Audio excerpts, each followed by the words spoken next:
Hello friend, কেমন আছো তোমরা সবাই? আশা করি ভালোই আছো। আজকে আমি আগের দিনের কুলো পেন্টিংয়ের সেকেন্ড পার্টটা নিয়ে চলে এলাম। ফার্স্ট পার্টটা নিশ্চয়ই তোমরা সকলেই দেখেছো, আর যদি কেউ না দেখে থাকো তাহলে ঝটপট দেখে নাও।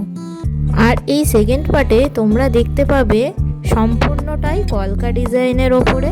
আর ফার্স্ট পার্টের ভিডিওটায় আমি এই কুলো পেন্টিং সম্বন্ধে সম্পূর্ণ ডিটেলসটা তোমাদের বলিনি, তাই ভাবলাম আজকে তোমাদেরকে সম্পূর্ণ ডিটেলসটা বলে দিই।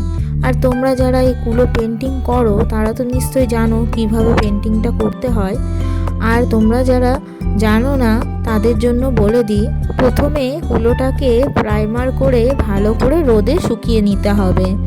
তারপর আমি 3টে কালার কম্বিনেশন করে বেস কালার করে নিয়েছি। তোমরা যেরকম দেখতেই পাচ্ছ, ব্রাউন কালার করেছি, রেড কালার করেছি এবং ইয়েলো কালার দিয়ে বেস কালারটা করে নিয়েছি।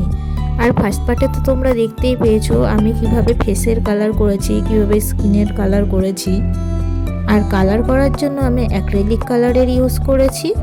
আর কালারটা করার জন্য আমি তুলি ইউজ করেছি 0 নম্বরের সোনাই কোম্পানির তুলিটা। আর কলকা ডিজাইন করার জন্য আমি 000 নম্বরের রাউন্ড তুলি সোনাই কোম্পানিরই ইউজ করেছি।